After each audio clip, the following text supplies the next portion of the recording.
to happen to me, but this waiting comes with trials and challenges. Nothing in life is free. My Lord, show me right from wrong, give me light, make me strong. I know the road is long, make me strong. Sometimes it just gets too. लाखों दरूद और लाखों सलाम, लाखों दरूद और लाखों सलाम, जिन्नों मलाइक तेरे गुलाम, जिन्नों मलाइक तेरे गुलाम, लाखों दरूद और लाखों सलाम, इतना करम तो Alhamdulillahi Rabbil Alameen wassalatu wassalamu ala Rasulillah ma ba'd fa'uzu billahi minash shaitanir rajim bismillahir rahmanir rahim assalamu alaikum wa rahmatullahi wa barakatuh. Welcome to the regular Friday Majlis, both to the physical participants and those joining us online. The first thing we will do is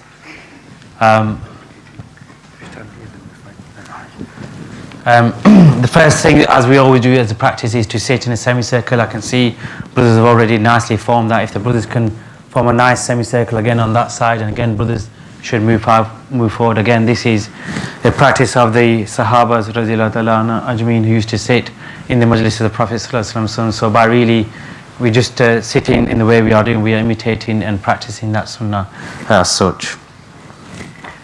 And we are in the house of Allah subhanahu wa ta'ala, and whenever we are in the house of Allah subhanahu wa ta'ala, we should remember the three keys. Allah subhanahu wa ta'ala is with me, He can see me, and He can hear me. And remember, we are the guests of Allah subhanahu wa ta'ala in their house tonight. So really we are here ultimately to attain their pleasure. And so really by correcting our attention and leaving the worldly matters at the door, that is helping us to achieve that in that regard. Because it's easy coming to the masjid and sometimes our mind gets diverted here. We are either on our phone, we are wondering what time we're going to finish, what am I doing tomorrow. All these kind of thoughts tend to run through our head whenever we enter the house of Allah subhanahu wa ta'ala. So as we all know that this is a majlis of nasiyah and dhikr, and really again, why are we here again every Friday evening, as you said? Is it because we've got nothing better to do, or are we here to learn something and act upon it? Yes, we are here to learn something. You will learn some kind of knowledge, but really the key is to then take away that knowledge and act upon it, because otherwise it almost just becomes a knowledge lesson. You'll retain the knowledge and that is about it. That's, you don't just want that to be the outcome of tonight. You really want to take something away from tonight, however small it may be, and we implement in our life straight away. So that really it's been a fruitful Friday evening.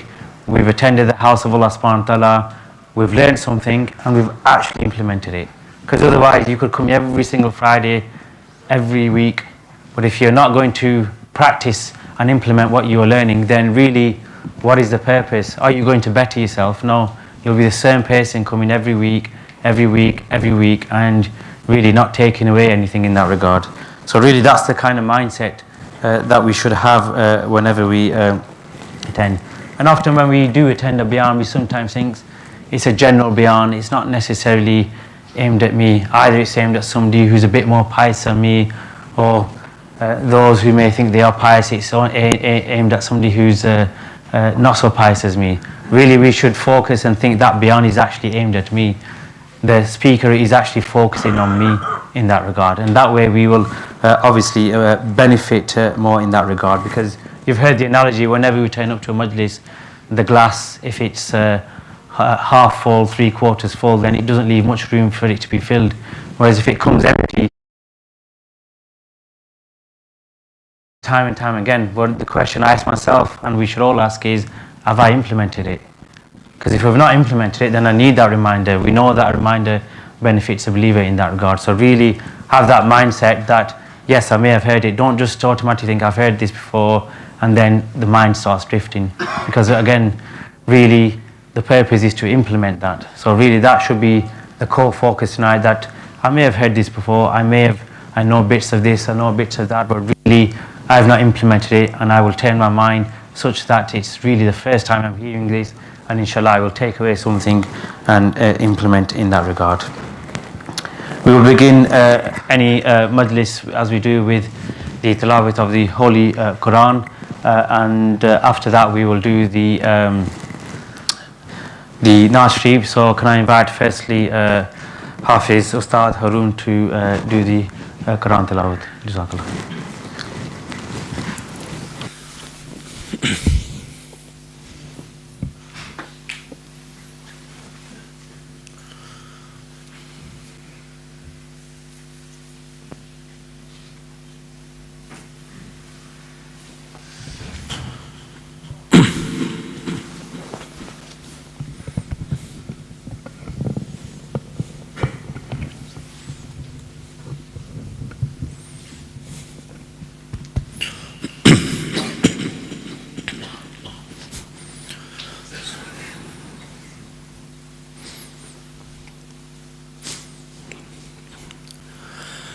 أعوذ بالله من الشيطان الرجيم. بسم الله الرحمن الرحيم.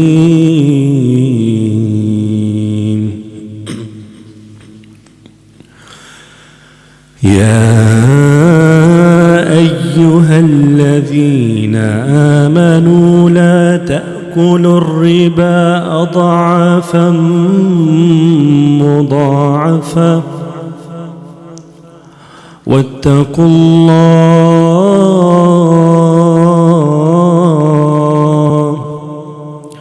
واتقوا الله لعلكم تفلحون. واتقوا النار التي أعدت للكافرين. وأطيعوا الله والرسول لعلكم ترحمون. وسارعوا إلى مغفرة من ربهم وجنة عرضها السماوات والأرض أعدت للمتقين الذين ينفقون في السراء والضراء والكاظمين الغيظ والعافين عن الناس والله يحب المحسنين. والذين إذا فعلوا فاحشة أو ظلموا أنفسهم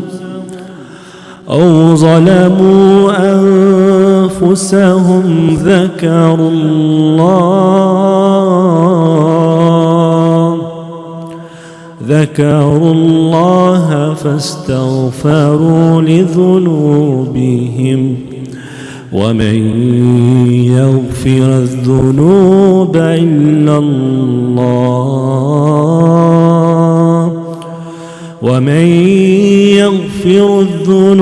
إلا الله ولم يسروا على ما فعلوا وهم يعلمون. أولئك جزاؤهم مغفرة من ربهم وجنات تجري من تحتها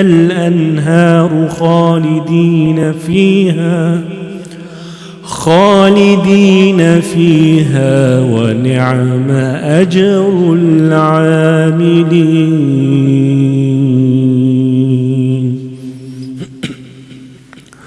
صدق الله العظيم. Jazakallah khair to Hafiz Harun for a beautiful recitation of the Holy Quran. I would like now to invite our honorable young brother Hasan to come and recite a naat. And again, our mindset should be when we are hearing this naat, that to close the eyes and imagine that we are in the blessed city of Medina, and use this again to focus and bring that might into the attention of Allah subhanahu wa ta'ala in that regard. And after the naat, we will then go straight on to the bayan, which is to be delivered by ustaad Shabbir Hasan tonight. Jazakallah khair.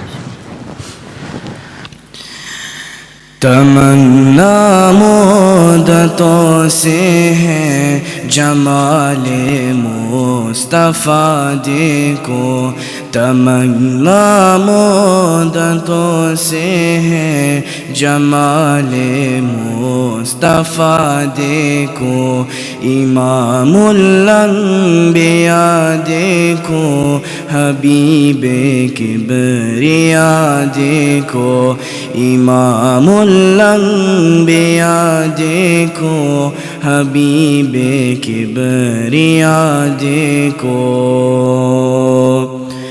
وہ جن کے دم قدم سے صبح ہونے بھی روشنی پائے، وہ جن کے دم قدم سے صبح ہونے بھی روشنی پائے، منور کر دیا جس نے فضا و رہنما دیکھو، منور کر دیا جس نے فضا و رہنما دیکھو، امام الانبیاء دیکھو، حبیب کبریا دیکھو، امام الانبیاء دیکھو، حبیب کبریا دیکھو، قدم باہر مدینے سے تصور میں مدینہ ہے، قدم باہر مدینے سے تصور میں مدینہ ہے، الہی یا الہی عظمتوں کے انتہا دیکھو، الہی یا الہی عظمتوں کے انتہا دیکھو، امام الانبیاء دیکھو، حبیب کبریا دیکھو، امام الانبیاء دیکھو، حبیب کبریا دیکھو، ومبدأ خلق عالم کا درود پر سلام پر، ومبدأ خلق عالم کا درود پر سلام پر، تمنا قلب مضطر کی و دور بے بہا دیکھو، تمنا قلب مضطر کی و دور بے بہا دیکھو، امام الانبیاء دیکھو، حبیب کبریا دیکھو، امام الانبیاء دیکھو، حبیب کبریا دیکھو، تمنا مدتوں سے ہے جمال مصطفیٰ دیکھو، تمنا मोहब्बतों से है जमाले मुस्तफ़ा देखूं।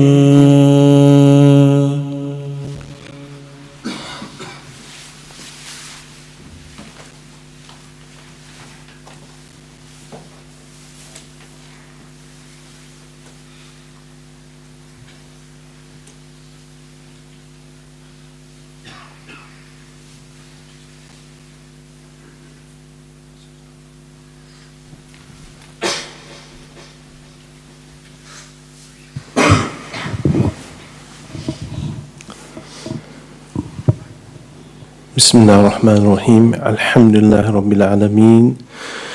Wassalatu wassalamu ala ashrafil anbiya wal mursaleen wa ala alihi wa sahbihi ajma'een. Amma ba'd, fa'udhu billahi minash shaitanir rajim. Bismillahirrahmanirrahim. Fa'inna ma'al usri yusra, inna ma'al usri yusra. Sadaqallahu al-azim. إن الله وملائكته يصلون على النبي يا أيها الذين آمنوا صلوا عليه وسلموا تسليما اللهم صل على سيدنا محمد وعلى آل سيدنا ومولانا محمد وبارك وسلم وصل عليه السلام عليك أيها النبي ورحمة الله وبركاته السلام علينا وعلى عباد الله الصالحين. I know you're all disappointed looking at me instead of our teacher, but this is an instruction that we have to follow, and if you could all please make du'as for our teacher as well, for their health and well-being. So as they mentioned previously, that the faces might change but the message stays the same. So the face has changed but the message is still theirs. So this is a discourse which is, they did this in Pakistan, so I'll try my best to, convey, because my job is to convey. I don't regard myself as a scholar or ustaad or anything, but I just hope that, Allah forgives me, in the hereafter. At least I try my best to convey whatever I can convey. Obviously, our teacher is the true master, the true sheikh. We are just trying to follow as much as we can. So, in this discourse, we're going to talk about some practical stuff that we can take away for ourselves.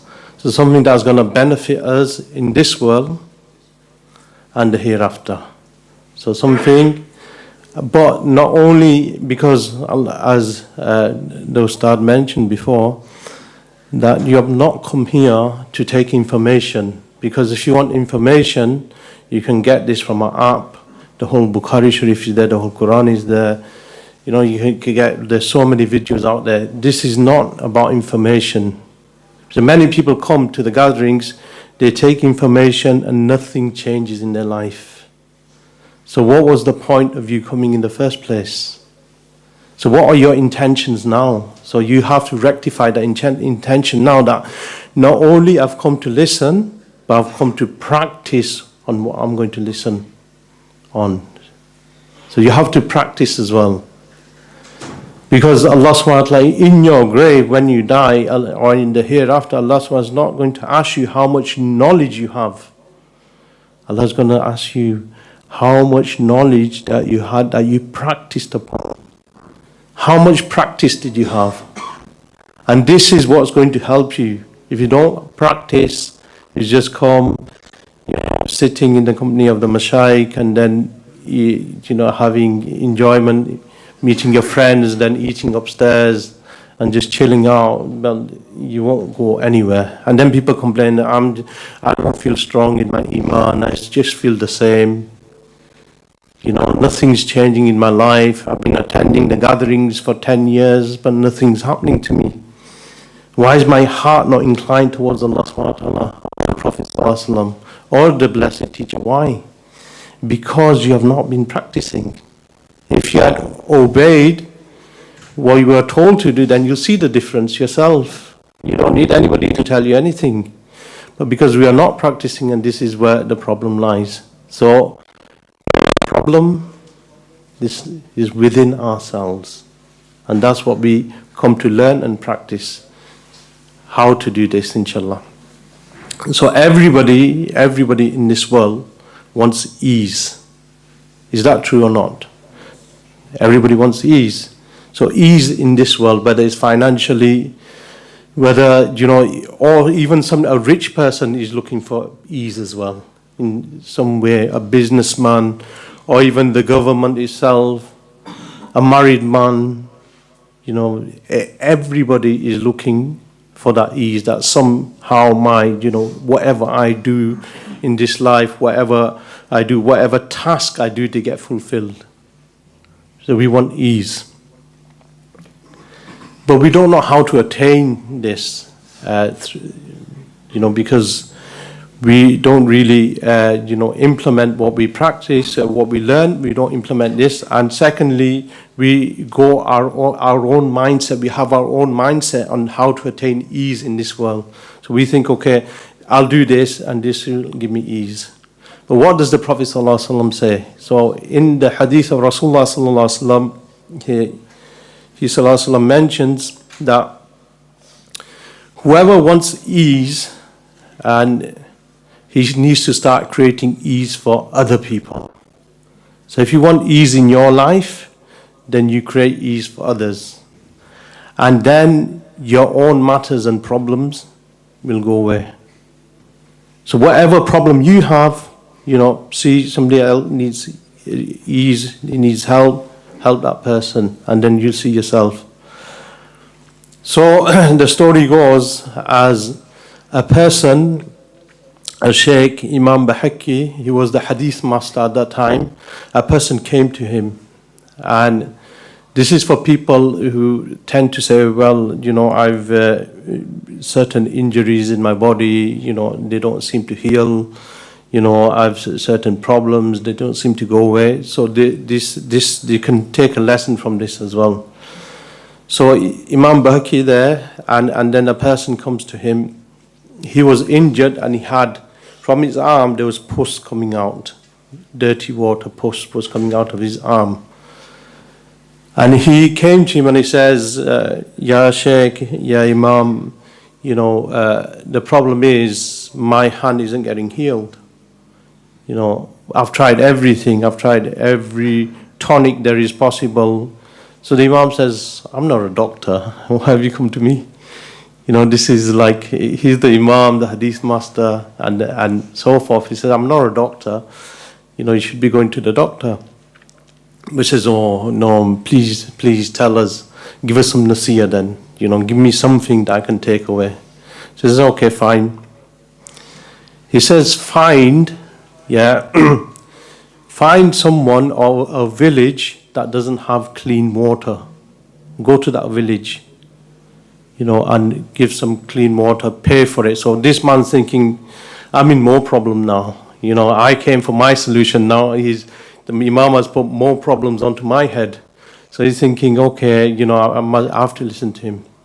So he goes and he sorts the well out, the clean water, pays for it, and now the people of the village are happy. They have clean water, now they're drinking, and their children are drinking, and they're all happy. So a few weeks later, he goes back to the Imam, and he takes a mitai, sweets for the Imam, and he says, I don't know what you did, but that thing, that problem, that is all healed up. I can't believe it. Did you make some special dua? What did you do? Please tell me. He says, I didn't do anything. He said that the dirty pus was coming out of your hand from the problem, and in another place, the creation of Allah was drinking dirty water. And because you helped cleanse the water, now Allah has cleansed your wound. So you see how much difference, this can make, So when we learn from the hadith, then we see that when we have a certain problem, it's very difficult to get rid of.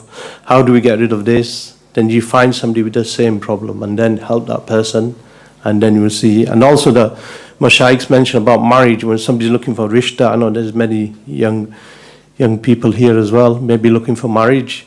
So they said that if you're in certain places abroad where they can't afford to get married, if you help them, then Allah will help you find a rishta as well in your own marriage, inshallah. So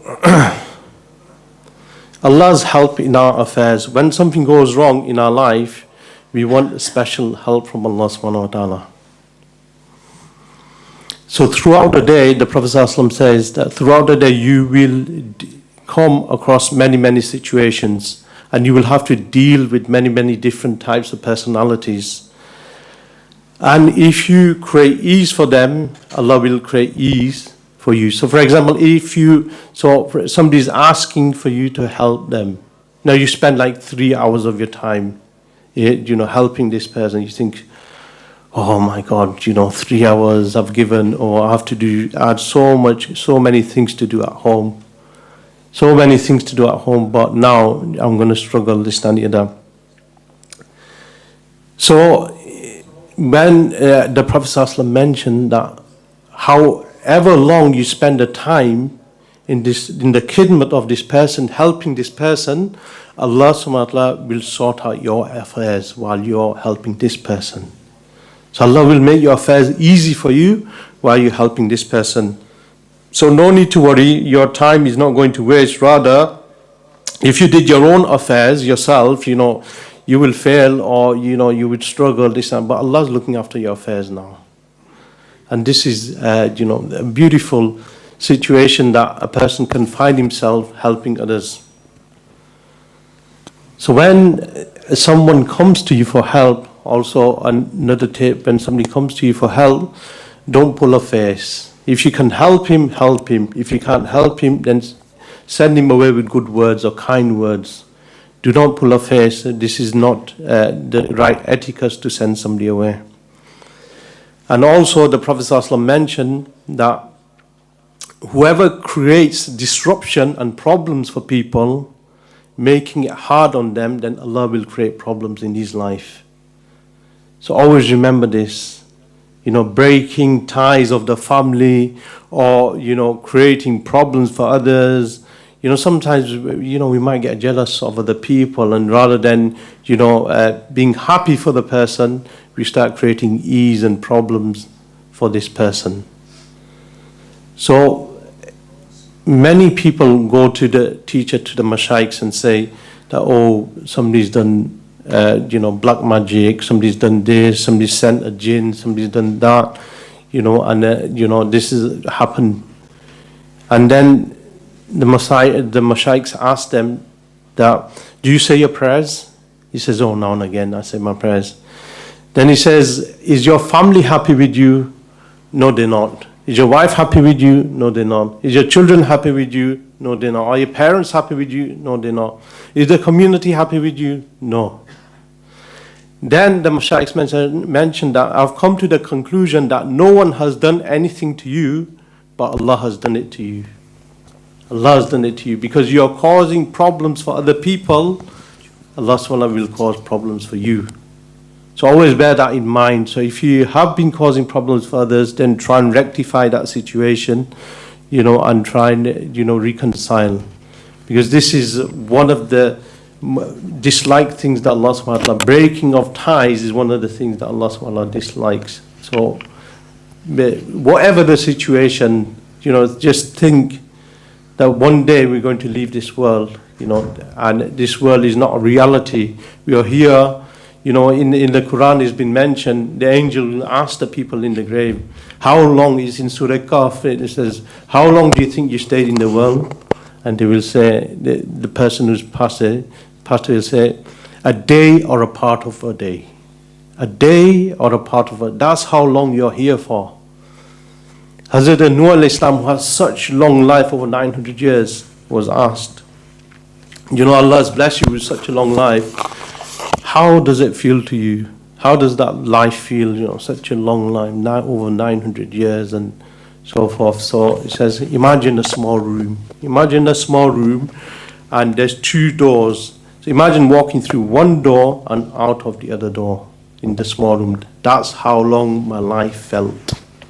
And you can look at your own life. You can assess your own life. 1 minute, you're in primary school and secondary school, and then, you've left school, and then suddenly you're an adult, you're married, you've got children, and then you can ask your brain, because your brain is still living in them times. Because why? Because it's gone so fast, it's still fresh in your memory. That's how fast your life has gone. That it's still fresh. You can still remember what happened in your primary school and your secondary. That's how quickly it's gone. So don't think you're going to live forever. And another thing is, we don't know when we're going to die. That's it. We don't know. And if you think you're going to live a long life, then that's a misconception that you have. Because how you can just go to the graveyard yourself, or everybody that's passed away, at the age of 80 or 90 or 70, you can see different ages: newborn, infant, teenagers, all ages. So what guarantee have you got? So if you don't change your life now to something better, to please Allah subhanahu wa ta'ala, and you die in that state where you've displeased Allah subhanahu wa ta'ala, then it's going to be very, very difficult in the grave and the hereafter. Anyway, so I mentioned this story last time as well, in helping others, how you can, Allah subhanahu wa ta'ala helps you as well. And one time, Hazrat Ali radiallahu ta'ala, they were in the home. Hazrat Fatima radiallahu ta'ala was there, and Hazrat Imam Hasan, Hazrat Imam Hussein, and they were hungry. Had no food in the house. And what's the situation? Our situation today is that we've got so much food that the government had to, so much wasted that the government had to introduce the green bins, so we can put food wasted inside the green bins. That's our situation today, that we overcook, we go shopping and we buy shopping for like 3 weeks of shopping rather than, a week shopping or, a few days of shopping. But we buy shopping, which is about a month, and then you start seeing the fruit going off, and then you see the stuff, even in the fridge, you're supposed to keep it nice and fresh, but you left it in so long that it's gone off. But this is the situation. This is reality of our day and age. This is reality, that we are wasters of food. Yeah, and do not think why? Isn't the cost of living that has gone up? Isn't that a lesson from us? Where is this lesson coming from? Where is this lesson coming from? Because everything is in control with Allah subhanahu wa ta'ala. So here, look at the situation that they're hungry. And Hazrat Fatima radiallahu ta'ala gives 6 dirhams to Hazrat Ali radiallahu ta'ala. 6 dirhams, says, please go and buy some food for the family. As he's going along, he's walking, and he sees that there are 2 people arguing in the marketplace. So there's 2 people are arguing. So one of them saying that, listen, you better give me my money that I owed you. Yeah, if you don't, I'm gonna, speak to the judge or whatever. I'm gonna imprison you. You've had enough time. You've had plenty of time. I need my money. So he says, please give me some more time. Give me some more time. I don't have any money. Now, Hazrat Ali has seen this happening, and he goes, and says, what's going on? So they explain to him. Says, how much does he owe you? He says 6 dirhams. How much has Hazrat Ali got in his pocket? 6 dirhams. Somebody's listening. So 6 dirhams is in the pocket of the. What does he do? Does he feed his family, or does he sort out the situation? And you tell me what you would have done. In your mind and heart, you know yourself what you would have done. And the majority would have just walked away and thought, you know what, my wife and children are hungry, I need food, let them sort their own problems out. Isn't that the case? Am I lying here? This is the situation. This is our situation today. But because Hazrat Ali radiallahu anhu, when he was born, the Prophet ﷺ was present. When he was in his teenage years, the Prophet ﷺ was present. And at the age of 7, he moved into the house of the Prophet ﷺ. So who's done the tarbiyat of Hazrat Ali radiallahu anhu? Is the Prophet ﷺ. So then he realizes the hadith that if you help somebody, then Allah will help you. You know, and Hazrat Ali radiallahu anhu used to love this. And people, he says, if you want to know how Allah is blessing you, then when somebody comes asking for your help, then you know that Allah wants to do goodness to you. And this is the other way around. When somebody comes asking for help, oh, I'm busy, bro.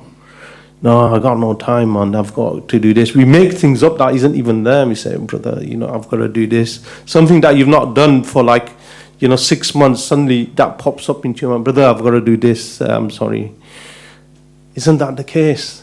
But this is, so Hazrat Ali, he's looking for these opportunities. And he says that when I can help this person, not all the time I can help him, but when I can help this person, I feel even more blessed that Allah has blessed me.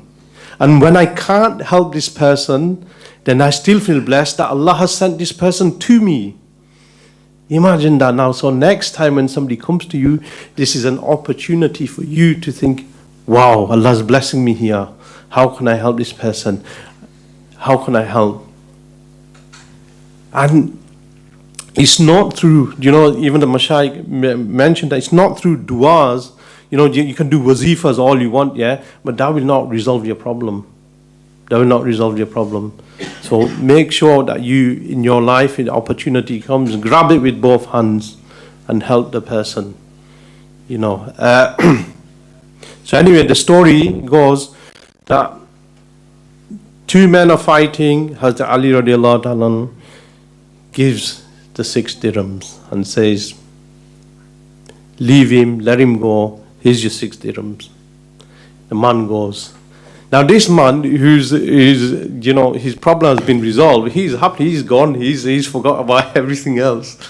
He's just disappeared. And the man is happy. Now both of them are happy. Now Hazrat Ali is thinking, what answer will I give to Hazrat Fatima radiallahu anha? And my children are at home hungry. What should I do? So in them days, when they had a problem, where did they used to go? To the Prophet sallallahu alaihi wasallam. So he's thinking, okay, I'm going to go to the Prophet sallallahu alaihi wasallam. Do you know when in them days, when they were hungry, when they looked at the Prophet sallallahu alaihi wasallam, their hunger would go away. That was the beauty of Rasulullah sallallahu alaihi wasallam, that their hunger and their problems and their anxieties and everything would just disappear. And we can see this glimpse with our teachers. Well, when they're here and then we come into the gathering, we have so many issues and problems in our brain, and we say, and suddenly, boom, everything's disappeared. And we feel so strong spiritually. Our iman becomes strong, and many things, and sometimes even problems resolve itself. So anyway, so he is walking along, and he goes back. I hope you're following the story, so because there's so many things in between as well. So anyway, he's walking along, and this man comes with a camel, and he says, "Oh beloved Ali, buy this camel off me." He says, I don't have any money. He said, no, you have to buy this camel off you. He's insisting. Now he said, no, you have to buy this camel.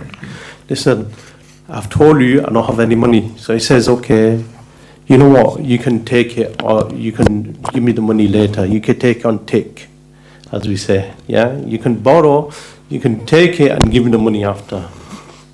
So he says, okay, no problem, I'll take it. So Hazrat Ali takes the camel and he's walking along. Then another man comes. He says, I want that camel. Now this person is insisting that he wants to buy the camel. And he says, I'll give you 600 dirhams. I'll give you 600 dirhams for the camel.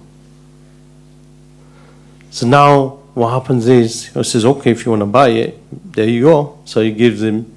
Now Hazrat Ali pays off his debt to the first person, and he goes home. So he goes home to Hazrat, he buys the shopping, everything, goes home, feeds the family, and now he's happy, families are happy, everything. And then he goes to tell this beautiful story, this amazing incident that happened to who? To the Prophet Sallallahu Alaihi Wasallam. So he's going walking along, meets the Rasulullah Sallallahu Alaihi Wasallam, and the Prophet said, before even him saying the story to the Prophet Sallallahu Alaihi Wasallam, the Prophet Sallallahu Alaihi Wasallam says, do you know who the first person was that who sold you the camel? So I don't know. It was some man that came to me and he was insisting. I told him I had no money, but he was still insisting that I buy the camel off him. And he says, do you know the second person who bought the camel off you? No. He was again the same. I don't know. It's strange day to day because they were both doing the same thing. So he says, the first person was Hazrat Mikael alayhi salam. The first person was, and the second person who thinking the camel off you was Hazrat Israfil alayhi salam. So it's the two angels Allah subhanahu wa ta'ala sent to help Hazrat Ali radiallahu anhu. Why? Because Hazrat Ali radiallahu ta'ala helped the person in need. Now remember this story for the rest of your life, because then these are opportunities for you. Remember, these are practical tips for you to take away so you can implement this as well. So the second part, first we talked about the ease of this world, how to attain the ease of this world, how to make your life easy. And the second part is the hereafter, how to make your hereafter easy. So everybody wants a good death, isn't that true? Everybody wants the Day of Judgment to be easy. And everybody wants to walk on the Pul Sirat, the bridge, they say, which is thinner. Then the thin is and sharper than the sharpest sword. Everybody wants to go on that Pul Sirat, the bridge where the hellfire is below and the doors of Jannat are at the end of the Pul Sirat. Everybody wants to walk across that, in lightning speed. Isn't that true? Yeah. So in regards to the Pul Sirat, the Mashaykhs mentioned that there are two parts to the Pul Sirat. So one is the Pul and the second one is called Kantara. The second part is called Kantara. So the Kantara is more towards the door of Jannah. So Kantara, so the first part is for like the non-believers and so forth, they'll be stuck around that area. And the second part will be for the Muslims who will be stopped from entering into Jannah on that second part. So why? Because if a person owes something to someone and doesn't clear it, he will be stopped from entering to Jannah. So now this is what the rights of the people. Allah, when you say sorry to Allah subhanahu wa ta'ala, Allah is so merciful that Allah forgives. If you're sincere in your heart and try not to go towards that sin. But this is you dealing with Allah subhanahu wa ta'ala. Here you're dealing with the people now. You know what I mean? With the people, you have to rectify with that person. So now you're backbiting. What is backbiting? You owe someone something now. You said something about somebody behind the back, which is true. It is true. But the person would dislike it. And this is backbiting. So the person is saying things behind his back. What does that mean? He owes him now. He owes him some of his good deeds. So on the Day of Judgment, what will happen is the person will be there. He'll be walking along. He'll see a mountain full of good deeds and he'll say, I'm happy today. I have so many mountains full of good deeds.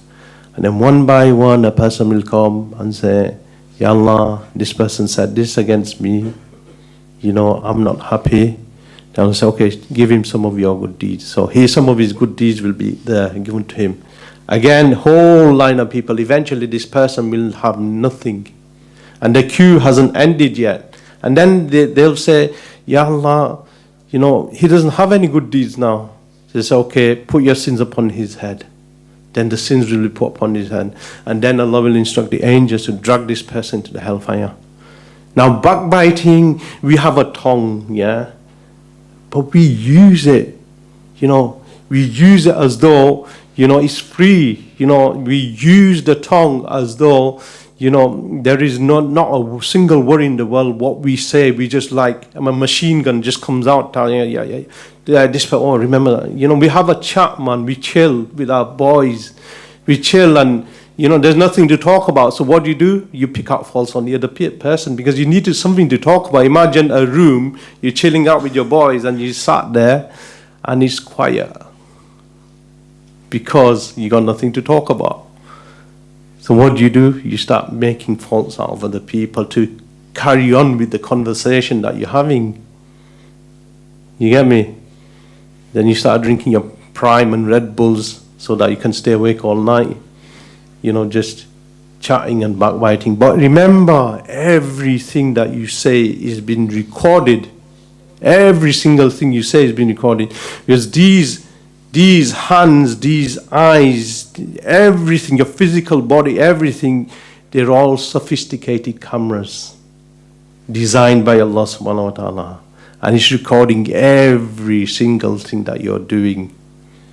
And they say when you are committing this sin in private, they will say that a big screen will be put on the Day of Judgment where all your family members, your ancestors, everybody will be there, and then it'll be played on whatever you were doing privately. But there is a chance for us, there is an opportunity for us to stay away from all this. Slandering, having hatred for the other person. What is this person doing? This person is taking himself away from paradise. That's what it is simple. That's what he's doing. He's taking himself away from the doors of paradise. And now, this is the situation that we're all in. So what do we do in this situation? Inshallah, they will mention this at the end as well. And another thing is been mentioned about parents.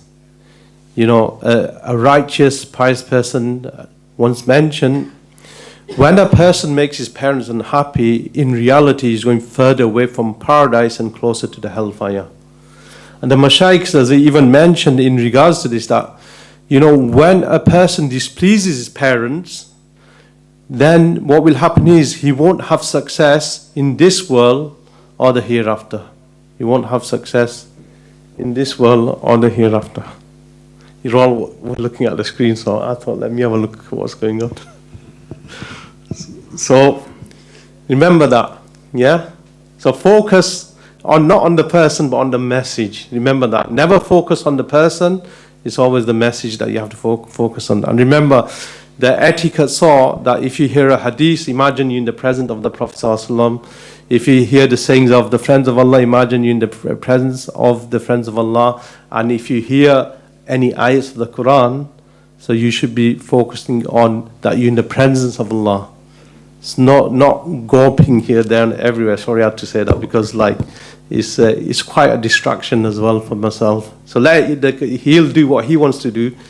That's his job. Your job is here, the message, inshallah. So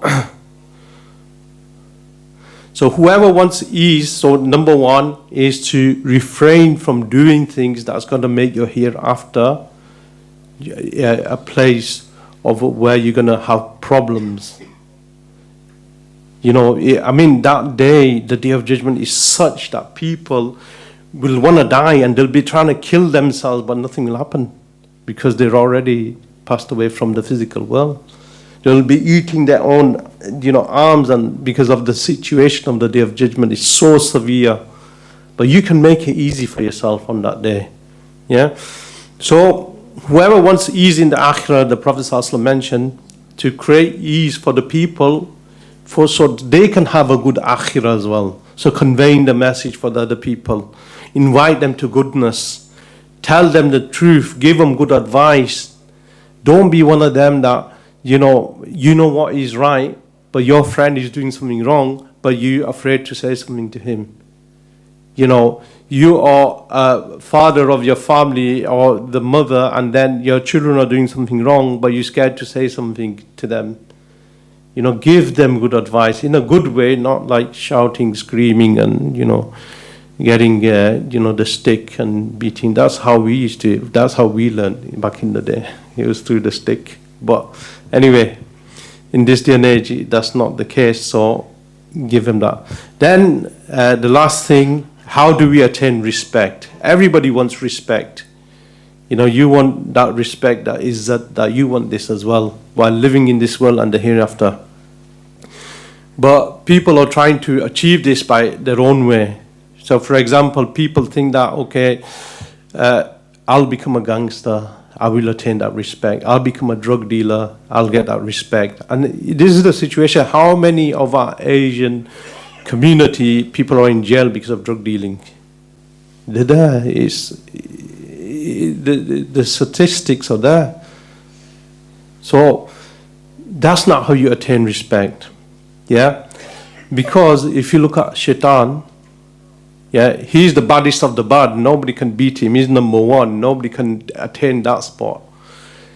If you're the gangster, whatever you are, nobody can attain that number one spot. And is he respected? He's not respected.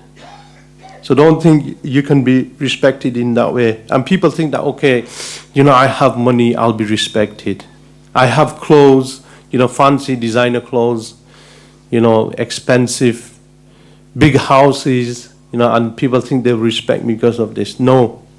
Because the respect is from Allah subhanahu wa ta'ala. Whoever Allah chooses to give respect, that person will be respected.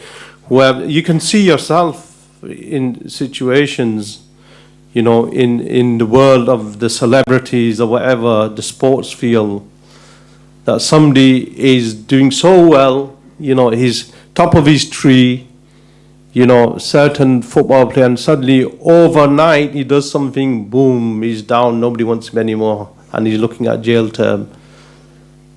We know this.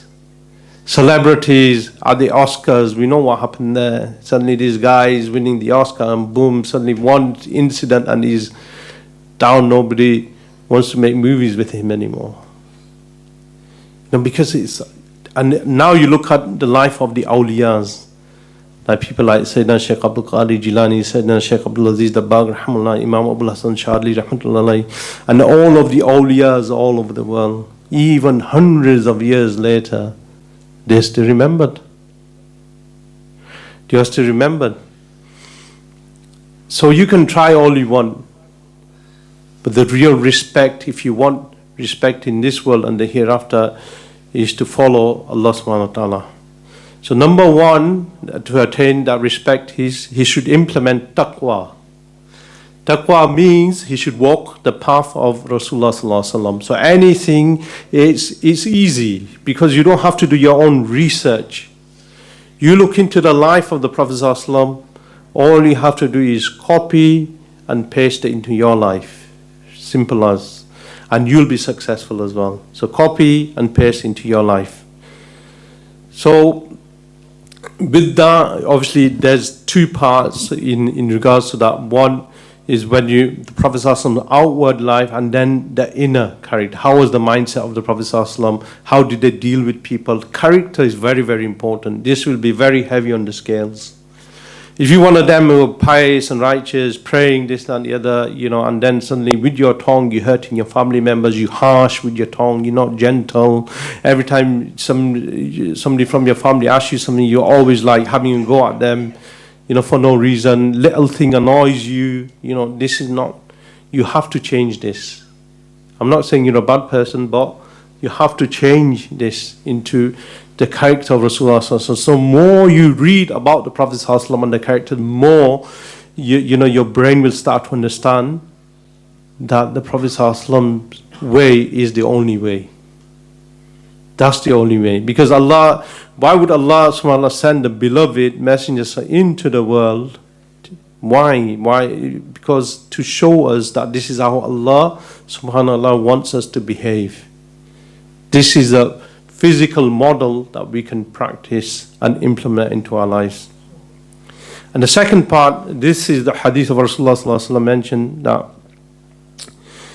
if you want your mothers and daughters to attain the respect that no man looks at your wife or your sister, So they said then lower your gazes from the other sisters as well. So this is a hadith of Rasulullah. So lower your gazes from, then your own wife, your own mother, your own sister will be respected as well. And if you're going out on social media, we're looking at things which are not which are not appropriate. Everybody, TikTok, Instagram, Snapchat, Facebook, YouTube, it's all there. You can't even watch a movie without like something haram is on it. Some woman dressed in whatever, you know what I mean? You can't even watch. So, the situation is, if you start groping at them and start having, ill thoughts about them, in terms of fulfilling your desires and stuff, then other men will look at your sister and your mothers and your wife and stuff. So this is one lesson for you to learn as well from this. So lowering the lustful gaze has been mentioned in various parts of the Quran. You can pick up the Quran yourself and read the translation. You'll see yourself. There's various parts in the Quran. So again, how to implement this? I want to lower my gaze, but I'm finding it difficult. It's overwhelming me. How do I do this? This will be mentioned afterwards, after the speech as well. And last thing before I finish, that hide faults of other people. So if you find a person's secret, you find a certain video of this person doing something wrong or a photo of this person, then the Prophet ﷺ mentioned, hide this. If you hide this, put a cover on it, and Allah will put a cover on your faults. Whenever you get caught or whenever you do something wrong, then Allah will put a cover for you as well. So hide somebody else's faults, Allah will hide your faults, and this will increase your respect in this world as well, inshallah. So, inshallah, I finish here. Subhanakallah wa bihamdik. Nashhadu an la ilaha illa anta nastaghfiruka wa natubu ilayk.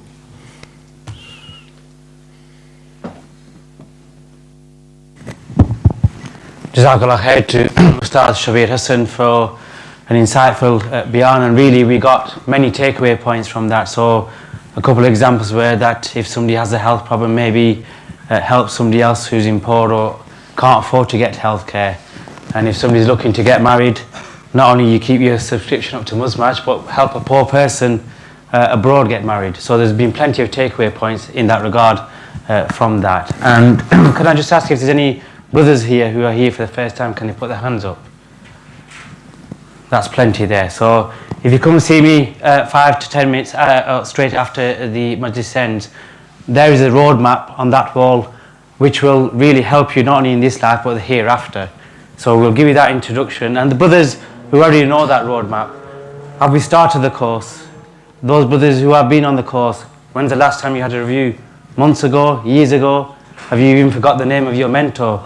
So there are mentors available tonight who can assist you in that regard.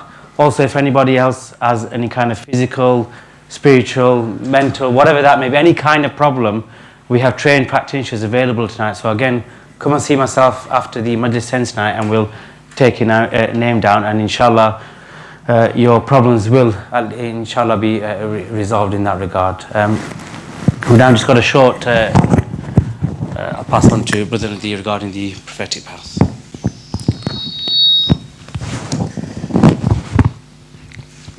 Assalamu alaikum. Yes. So some good news, Media and Prophetic Path are booked together, and we've refreshed the website. And the website has really been designed to help yourselves on your journey of purification. So on the home page, it summarizes the 3 stages, and then you're always looking for course books. You can buy the course book from here, or you can go to the website and download it. The Adhkar's book that you read after Maghrib, you can buy it from here, or you can download it from the website. So the books are available on the website. Many of you have got mentors, and some online may not have mentors. So to find your mentor, or to find a mentor, is if you go to the website and request a mentor, and then the mentors are there. Another thing we've put on the website as well, again to help yourselves, is that we have many events across the UK on a weekly basis, from London to Bury, and also internationally. in different countries. So all these events, and usually there's announcements as well. If there's a bowling trip, or a few weeks ago there was an announcement on Saturday next weekend for Sisters event in Birmingham. So these are now on the website, so it's easy for you to find where these events are and when they are. And similarly, as we mentioned, that the website covers as well an international, it's a large organisation, Prophetic Path. It has over 7 international places, Denmark and USA and Canada and Pakistan and Bangladesh and Morocco. So all these addresses are now on the website, so you can easily send your family and friends to those areas of your home countries. And finally, on the website as well, there's actually a tour at the moment happening in the USA. 3 ustads have gone, and so we've created a page, and as things happen we'll put them on the website to keep you up to date. So please do visit propheticpath.co.uk to help you on your journey. Thank you.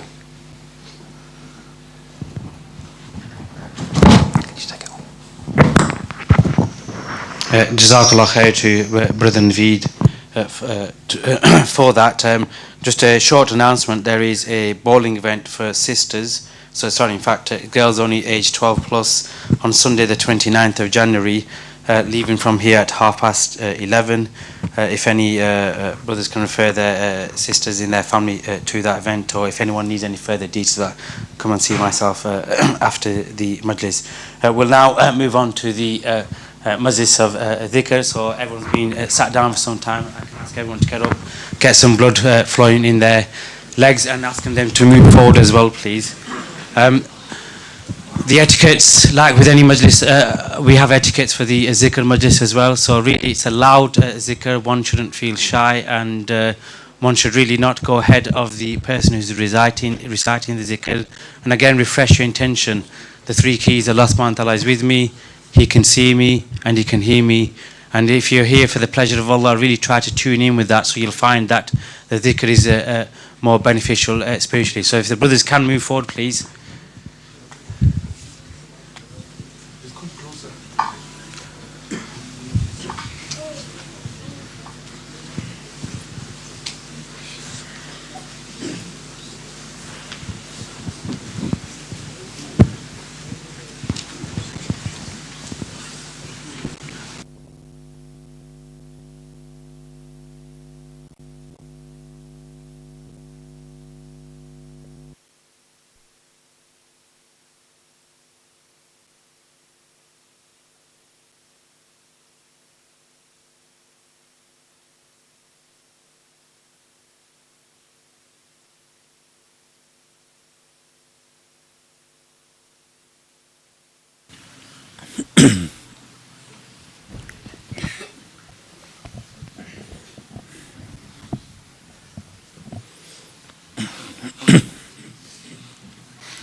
أعوذ بالله من الشيطان الرجيم. بسم الله الرحمن الرحيم.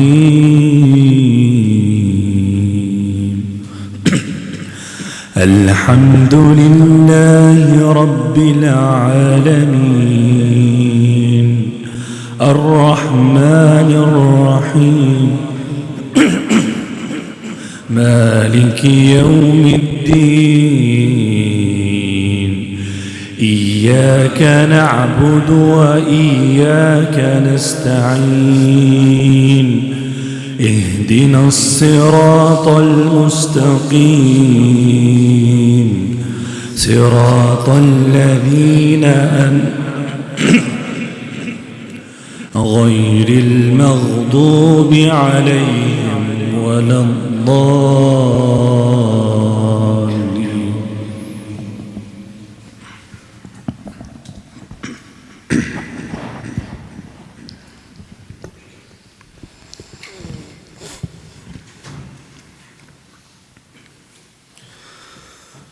الله لا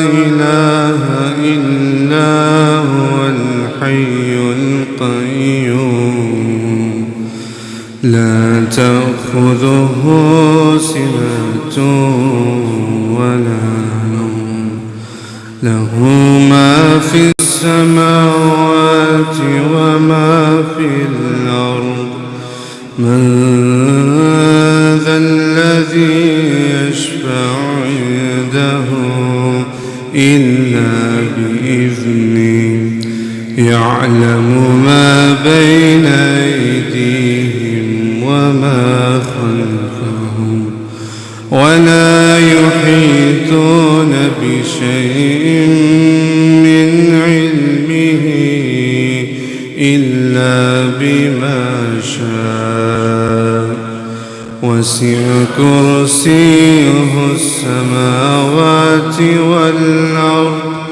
ولا يعوده حفظهما وهو العلي العظيم.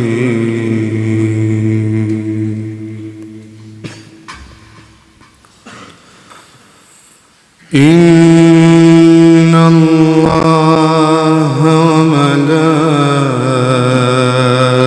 وملائكته يصلون على النبي يا أيها الذين آمنوا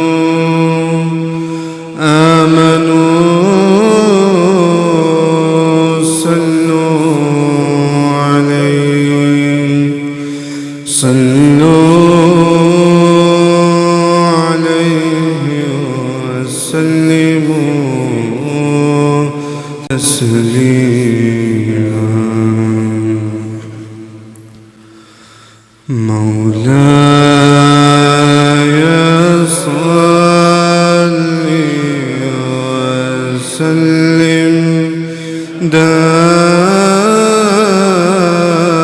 دائما أبدا مولاي صل وسلم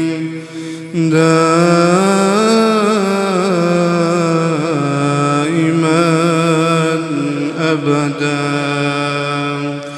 مولاي صل وسلم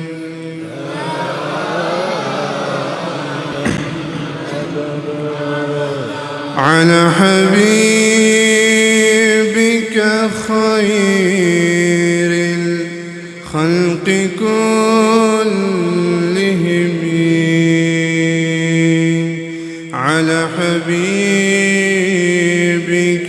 خير الخلق كلهم مولاي صل وسلم دائما أبدا مولاي صل وسلم دائما أبدا على حبيبك خير الخلق كلهم على حبيبك خير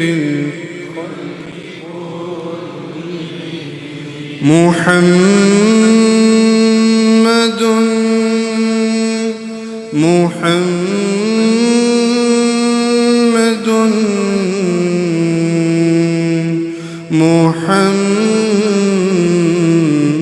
محمد محمد سيد الكونين والثقلين والفريقين من نور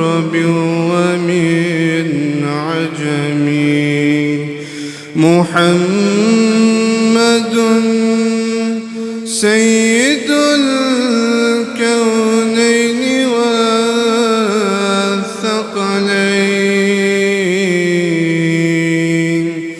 والفريقين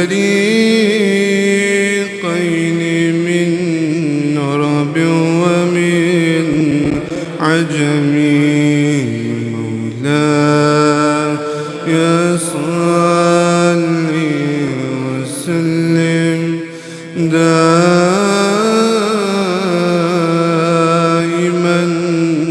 أبدا مولاي.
هو الحبيب الذي ترجى شفاعته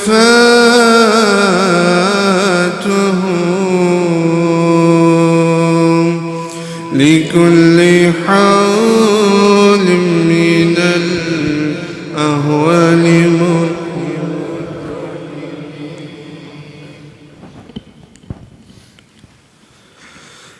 فاذكروني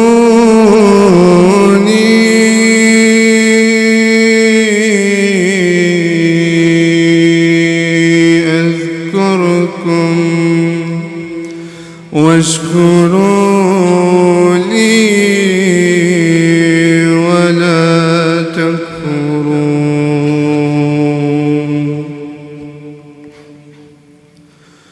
لا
Allah, Allah,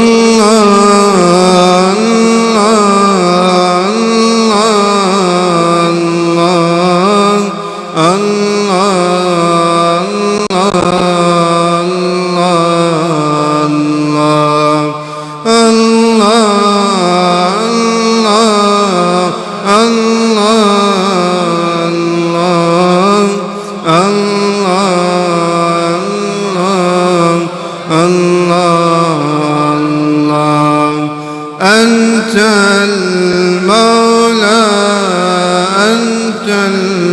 الحق ليس المولى إلا هو الله الله الله الله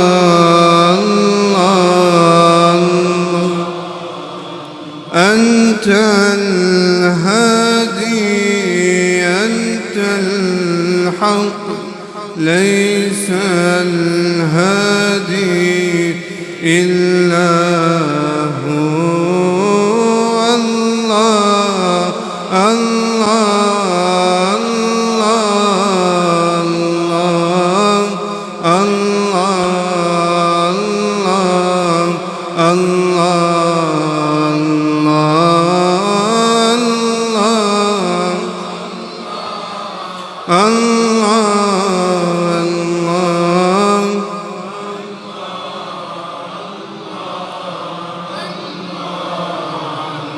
إلا الله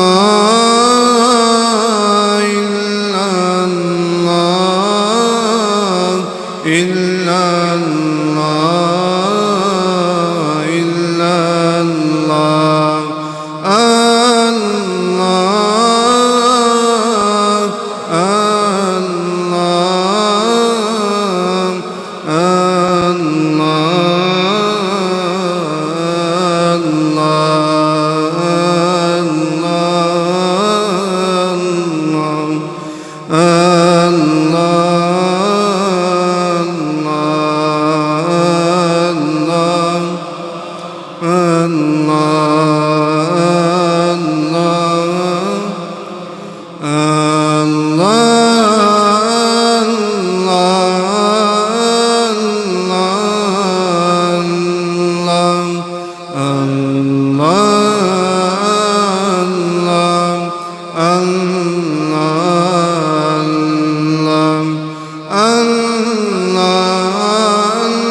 سبحان الله عدد ما خلق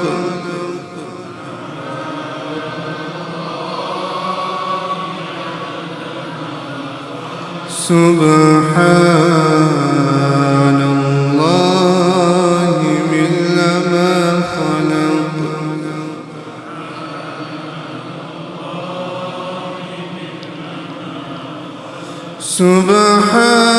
سبحان الله عدد ما في السماوات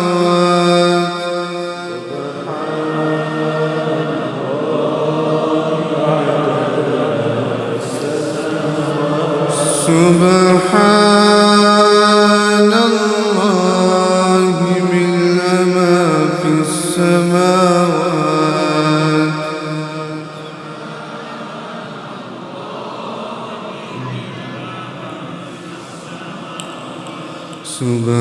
سبحان الله عدد كل شيء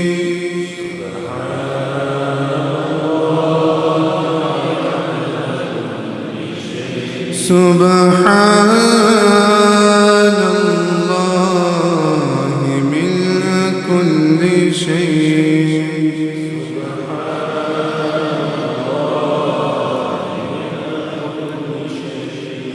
أستغفر الله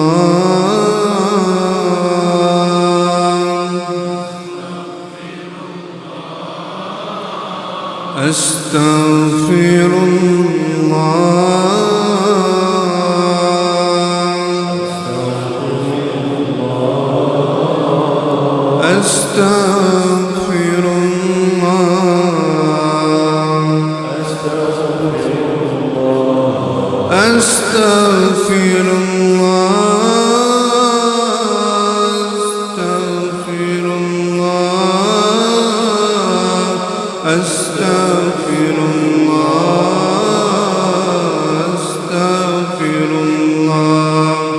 أستغفر الله أستغفر الله أستغفر الله الذي لا إله إلا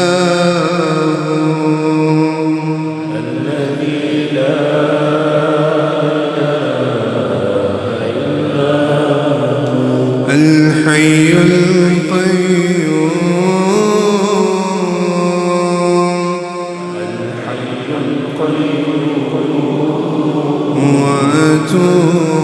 وأتوب إليه أستغفر الله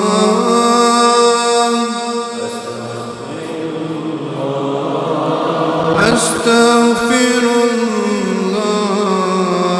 الله أستغفر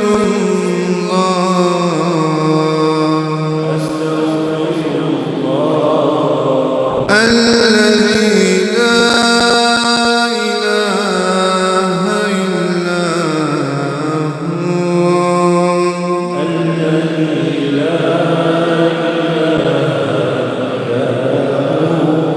الحي القيوم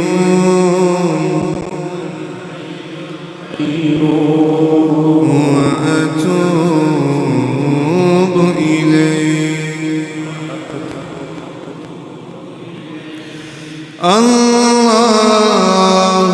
اللهم صل على سيدنا ومولانا محمد وعلى آله وأصحابه وسلم اللهم صل على سيدنا ومولانا محمد وعلى آله وأصحابه وسلم اللهم صل على سيدنا ومولانا محمد وعلى